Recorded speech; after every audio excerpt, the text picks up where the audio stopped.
खुदा का प्रॉपर्टी है वो लूट गया तो, और आप आंख बंद करके बैठे तो लूटने वाले से ज़्यादा आप मुजरिम हो जाते हैं। अगर औकाफ की जायदाद में कोई भी गलत काम करता है, उसको अक्वायर कर लेने की या उसे बेचने की, उसे खरीदने की कोशिश करता है कि उसके जिस्म में कीड़े पड़ेंगे। ये वोट के अंदर कौन सा भी लालच करको, ये वोट के प्रॉपर्टी के अंदर म्हणजे ऐसा पैदा करको सूचा तो भी उन्हें कीड़े पड़को मरता उन्हें सूचा तो उन्हें अगर सूचा तो भी हो क्या होता, कीड़े पड़को मरता। अब अनवर बादशाह साहब एनक्रोचर हैं। एक आदमी बेंगलोर से कहता है, इससे कहता है, चित्रदुर्ग से कहता है कि भाई ये इसने कब्जा कर लिया है। एक नहीं दर्जनों लोग आके कह रहे हैं कि इसमें जो है ना कब्जा है, इन्होंने कब्जा कर लिया है हमारी ज़मीन पे, एनक्रोचर है। और आप उसकी तायद कर रहे हैं तो आपके जिस्म में कीड़े नहीं पड़ेंगे। वोट करना है तो अच्छे लोगों को करिएगा, हमारा कोई ऑब्जेक्शन नहीं रहेगा। अच्छा आदमी कोई आएगा तो ऑब्जेक्शन नहीं रहेगा। और मुसलमान ही रह गया है, मुसलमानों के ऊपर ही इम्पोज करेंगे। इससे पहले जो है ना बीजेपी वालों को हमारे ऊपर इम्पोज कर दिया, तब भी हम खामोश रहे। अस्सलाम वालेकुम वरहमतुल्लाहि वबरकातुहू। आज आप लोगों को बुलाने का ये मकसद है हमारा कि कुछ ऐसी चीज़ें हो रही हैं वक्फ बोर्ड में जिसे ना कोई पूछने वाला है और ना कोई बताने वाला है।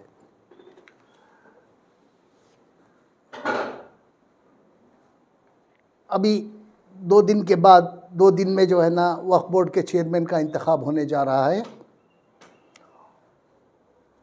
मैं जो है ना जनाब उबैदुल्लाह शरीफ साहब की तरह नाम लिए बग़ैर नहीं बोलूँगा, मैं तो नाम लेके ही बोलता हूँ, क्योंकि मेरे पास हर चीज़ का डॉक्यूमेंट होता है।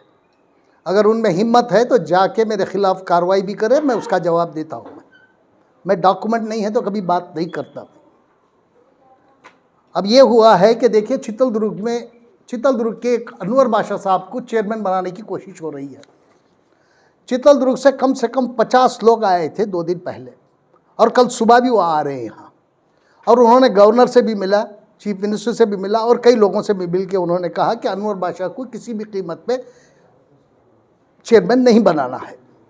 लेकिन हमारे मिनिस्टर साहब ने कहा है कि मैंने अनवर बादशाह के लिए ज़बान दे दी है। इनकी क्या ज़ाती जायदाद समझे क्या वक्फ बोर्ड को, जो इन्होंने ज़बान दे दी? आपकी अगर कोई मिल्कियत है तो आप ज़बान दे दो, आप अपनी ज़बान को ये कर लीजिएगा, हॉनर करिएगा। यह हुकूमत की जायदाद है। आप ज़बान देने वाले कौन होते हैं? अनवर बादशाह के कंट्रीब्यूशन क्या हैं? और अनवर बादशाह देखिए, एक ज़मीन अलाट हुई है मुस्लिम खबरस्तान के लिए 1986 में, 18/11/1986 में एक ज़मीन अलाट हुई है 6 एकड़। ये 6 एकड़ ज़मीन किस में है? एक सर्वे नंबर है 11, अगसना बंडे, कस्बा ताल्लुक, चित्रदुर्ग डिस्ट्रिक्ट। इसका ओल्ड सर्वे नंबर है 11। ये कुल इसमें जो ज़मीन है उस सर्वे नंबर के अंदर 59.3 एकर्स है।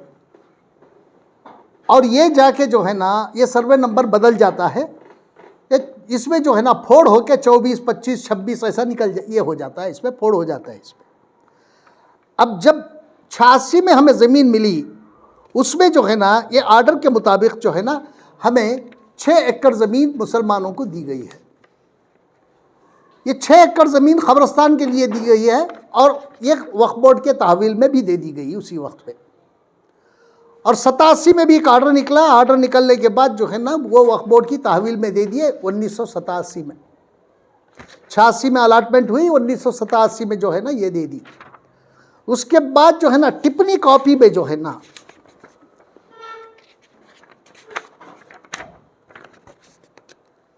ये सर्वे स्केच है उस ज़माने का।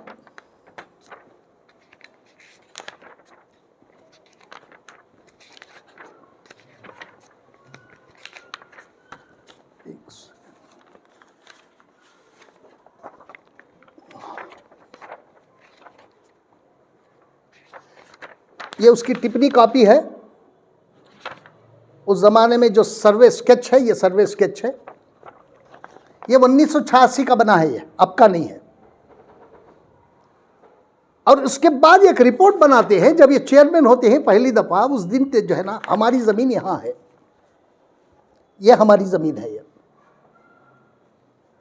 और ये सर्वे नंबर 24 है, ये 25 है, ये 23 है, ये जो है ना हिंदू भाइयों को दी गई मशान के लिए ये जमीन, ये जब का सर्वे ये है, स्केच है, ये 59 एकड़ का जो है ना, ये पूरा जो है ना ये लैंड का ये है स्केच है।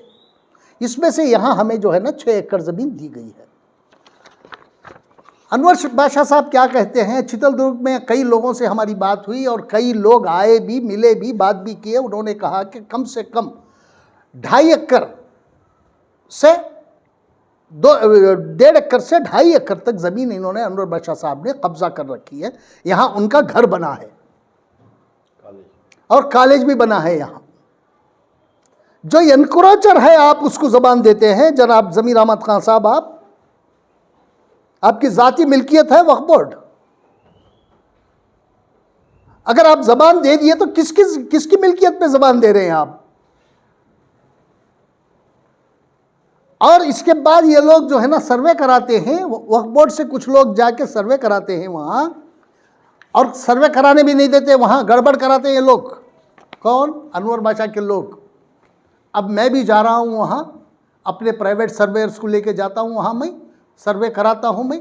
अगर इसमें एनक्रोचमेंट रहा तो मैं चीफ मिनिस्टर से भी मिलूँगा और उनसे भी ये कहूँगा कि 1 हफ्ते के अंदर प्रियॉरिटी पे हमें वो सर्वे करके 6 एकड़ ज़मीन हमारे हवाले करें, कब्रिस्तान की ज़मीन जो आज वक्फ बोर्ड की तहवील में है। और एक सर्वे रिपोर्ट बनता है कॉन्कॉक्टेड। मैं चाहता हूं कि ये जो ऑफिसर्स इस पर दस्तखत किए हैं इनके खिलाफ कार्रवाई भी होना चाहिए। अगर वहां एनक्रोचमेंट इनकी ज़मीन में मिल गया, अब कुछ लोगों का कहना था कि जब इन्होंने कंपाउंड के लिए खुदाई करा रहे थे तो उसके अंदर जो है ना हड्डियां मिले करते। हड्डियां किस में कहाँ मिलते हैं? कब्रिस्तान में ही मिलते हैं। इसका मतलब ये हुआ कि आप एनक्रोच करें ही ज़मीन कब्रिस्तान की।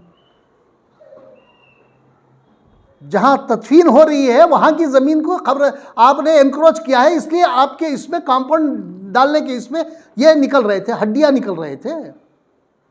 तो इनको पूछने वाला कोई नहीं है, अपनी मनमानी करते हैं। क्या इन्होंने वक्फ बोर्ड कब ये किया, भला किया?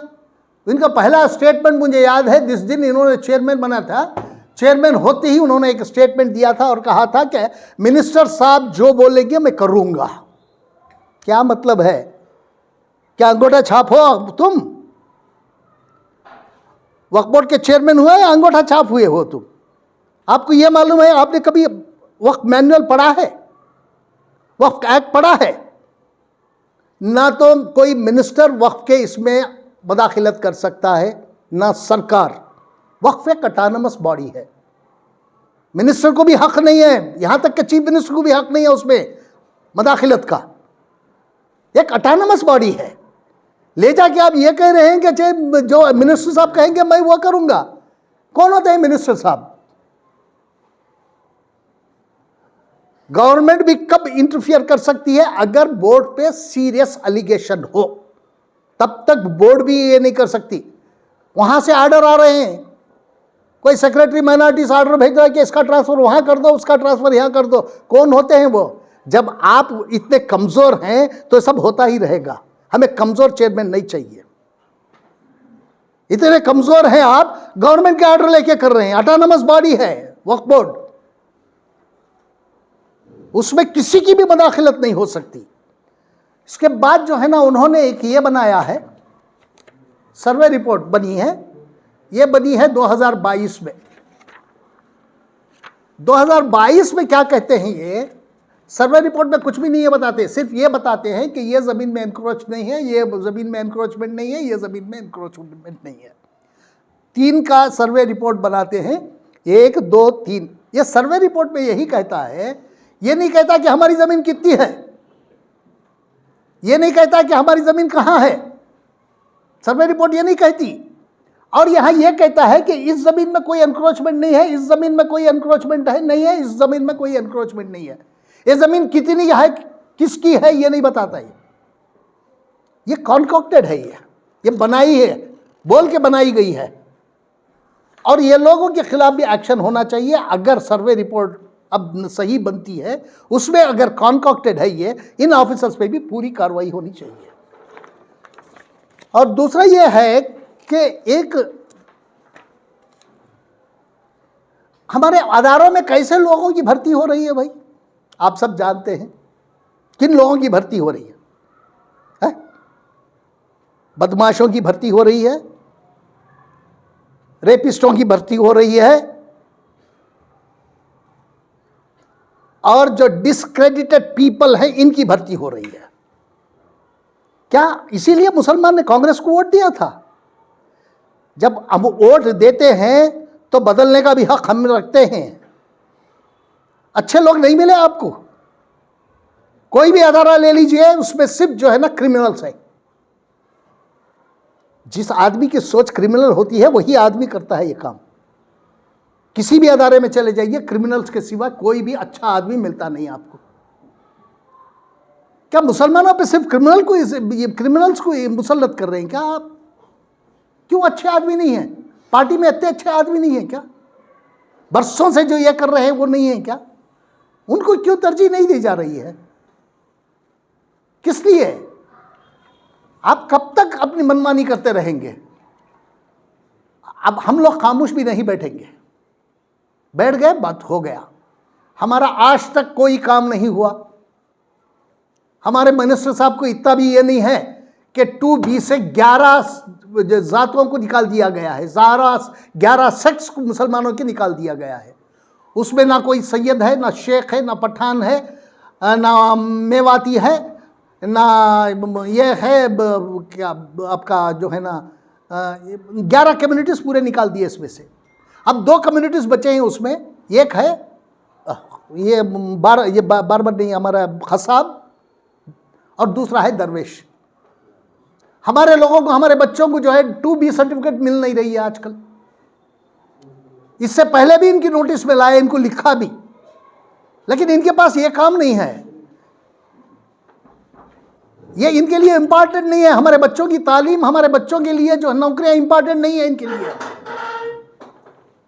अब वो कोई कुछ कह रहा था मुझसे, करोड़ों लोग लूट के जो है ना हजारों बांट दिए तो लीडर हो जाता क्या इंसान के? करोड़ों लूट के हजारों बांट दिया तो लीडर बन जाता है? कोई नहीं बनता। सही कह रहा था वो आदमी मुझे। कब तक आप ऐसा करते रहेंगे? जब आपको माइनॉरिटी वेलफेयर का मिनिस्टर बनाया है तो 2B, आज आके ये 3रा साल सरकार बने, 3रे साल में भी 2B की सर्टिफिकेट इशू नहीं हो रही। हम ना क्यों नहीं हो रही? क्योंकि एक ऑर्डर निकला है बीजेपी गवर्नमेंट में 2023 में। उन्होंने जाते जाते ये 11 कम्युनिटीज को मुसलमानों के निकाल दिया उसमें से। अब ये क्लेम करते हैं कि मुसलमानों को रिजर्वेशन मिल रहा है। मुसलमानों को रिजर्वेशन क्या? जब तक आप 2B सर्टिफिकेट इशू नहीं करेगा तहसीलदार, आपको कोई रिजर्वेशन मिलेगा नहीं। जब आपको सर्टिफिकेट ही नहीं मिल रही है तो आपको रिजर्वेशन कहां मिल गया? ये इनके दिमाग में जाती नहीं है। कुछ पढ़े लिखे रहे तो ना कोई लोग वहां दिमाग में जाती है सो बात। अब हमारे बच्चों का ये एडमिशन शुरू होने वाला है, उससे हमें रिजर्वेशन मिल जाता था। कई जगह नौकरियां मिल रही हैं। अब कई जगह जो है ना लोग जो है ना नौकरियों के जो है ना ये लगा रहे हैं, स्टॉल्स लगा रहे हैं। जब हमारे पास 2B सर्टिफिकेट नहीं है तो हम क्या कर सकते हैं? हमारे बच्चे कहाँ जाएंगे? उनको इसमें जाना पड़ेगा, जनरल कैटेगरी में, जनरल इसमें कैटेगरी में जाना पड़ेगा। और ये जो मुसलमानों का जो रिजर्वेशन है वो जनरल कैटेगरी में ट्रांसफर हो जाएगा। जो बचता है वो जनरल में चले जाता है। हमारे पास लेने वाला ही नहीं है ना। 2 कम्युनिटीज कितने लेंगे? देखो, अब जहां कहीं भी जो हमारे मुस्लिम अदारों में और दूसरे अदारों में जो मेंबर्स को बनाया जा रहा है वो कोई भी जो है ना कांग्रेस का आदमी नहीं है। कांग्रेस से उसका कोई भी लिंक नहीं है। अपने फॉलोअर्स को भरते जा रहे हैं।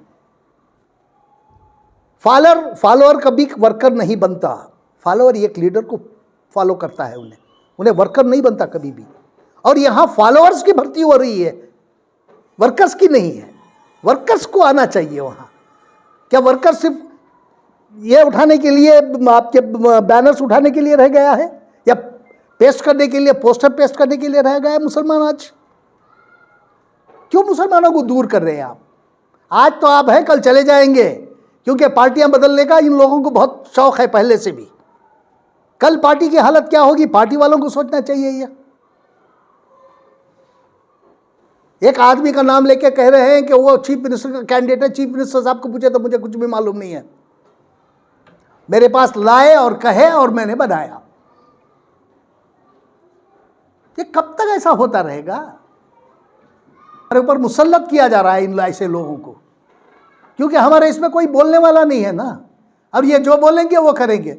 अच्छा ये बताइए कि यही मिनिस्टर साहब अनवर बादशाह साहब को किसी ने, चितलदुर्ग वाले ने एक बार एक ये बनाया था, वीडियो बनाया था, और वीडियो बना के जो है ना वायरल किया उसने।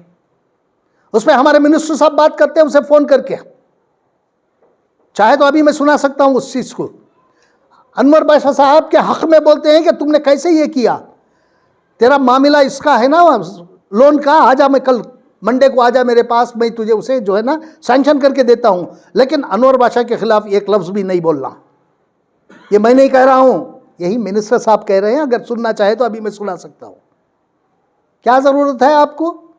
अनवर बादशाह आपका दोस्त है तो आप रखिएगा। आप मिनिस्टर के हैसियत से इतने गिर जाते हैं, हमें इसका ये नहीं था, इतना गिर जाएंगे आप, हमें लोगों को इसका अंदेशा नहीं था। क्या ज़रूरत थी आप उस आदमी को बात करने की? आप ये कह रहे हैं कि तुम ये बदल, अपना स्टेटमेंट बदल, और उसको सिखा रहे हैं झूठ। क्या सिखा रहे हैं? बोल मैं किसी के बहकावे में आ गया था। है? शर्म नहीं आ रही आपको? सारी दुनिया सुनी वो, तब भी आप ले आ रहे हैं ऐसे आदमी को यहां। उस आदमी को बुला के कहते हैं कि मैं तेरा लोन सैंक्शन करके दे देता हूं। तो आप अपना वोट, जो वोट लिए हैं, मिनिस्टर का वोट लिए हैं, उसकी खिलाफ वर्जी कर रहे हैं आप। अगर कोई भी कोर्ट पे चले गया, जाके इसको कोर्ट किया, ये तो आपकी जबान ये है, इसका भी मैं ये करा रहा हूं, वॉइस मैचिंग करा रहा हूं मैं, इसका भी। इतना आसानी से छोड़ेंगे नहीं, मनमानी करना छोड़िएगा, अच्छे लोगों को लाइएगा। कोई भी बाजी चेयरमैन इस काबिल नहीं है इस समय। या तो कोई लूट के गया है, या तो बर्बाद करके गया है बोर्ड को, या तो किसी की चापलूसी करके जो है ना उसको ख़त्म करने की कोशिश करा है। नया आदमी लाइएगा, किसी को भी लाइए आप, नए आदमी को, जिसकी छवि साफ हो, जिसके दिल में खुदा का डर हो। आप लोगों को तो डर ही नहीं है ना। ये मेरा बनाया हुआ नहीं है ना, वो चितलदुर्ग वाले आप खुद बात कर रहे हैं, ये आपके लोग ही रिकॉर्ड करके दे रहे हैं। आपके लोग रिकॉर्ड कर, आप समझ गए होंगे, मेरे फॉलोअर सब मेरे साथ जो है ना बहुत इससे है बोल के, बिल्कुल ये गलत बात है। आपके लोगों ने ही मुझे कई तरह के डॉक्यूमेंट्स दिए हैं, कई फोटोज भी मुझे दिए हैं। और ये धमकियां वमकियां अपने पास रखो। मैं गली के गुंडों से डरता नहीं हूं, मैं इंटरनेशनल गुंडों को भी फेस करके आ गया मैं दिल्ली में। ये गली के गुंडों को मैं डरता वरता नहीं हूं। लेकिन जो भी करना है वक्फ बोर्ड के हक में करिएगा। वो अल्लाह की जायदाद है। आप कहते हैं कि अल्लाह की जायदाद में थोड़ा भी फर्क करेंगे तो आपके जिस्म में कीड़े पड़ेंगे, ये आपका बोलना है, मेरा नहीं है। लेकिन आप जब अनवर बादशाह के इसमें उस आदमी को फोन करके, आपके जिस्म में नहीं पड़ेंगे कीड़े? अब ये सब छोड़ दीजिएगा। अगर दोबारा अनवर बादशाह को लाने की कोशिश करेंगे आप या लाएंगे तो देखिए एक एक करके, जैसा कि हमारे उबैदुल्लाह शरीफ साहब ने कहा कि एपिसोड एक एक करके आता रहेगा। देखेंगे वो कौन गुंडागर्दी करता है, कौन मर्डर कराता है, कौन घर पे हमला कराता है, वो बाद में देखेंगे। सबके लिए तैयार है। ये सब धमकियां वमकियां अपने पास रखिए, अच्छे आदमी को लाइएगा। हमें किसी से कोई ये नहीं, किसी को भी लाइए अच्छा आदमी, लोग पसंद करें। हाँ भाई अच्छा चेयरमैन बना है। ये चापलूस, ये चमचागिरी करने वाले हैं, और मिनिस्टर जो कहता है वो करने वाले, ऐसे लोग नहीं चाहिए। इंडिपेंडेंट अदारा है, इंडिपेंडेंट डिसीजन लेने वाला चाहिए वहाँ। और माजी के किसी को भी चेयरमैन, माजी का चेयरमैन किसी को भी नहीं बनाना चाहिए। सब लोगों ने अब वक्फ बोर्ड को बर्बाद करके ही गया है।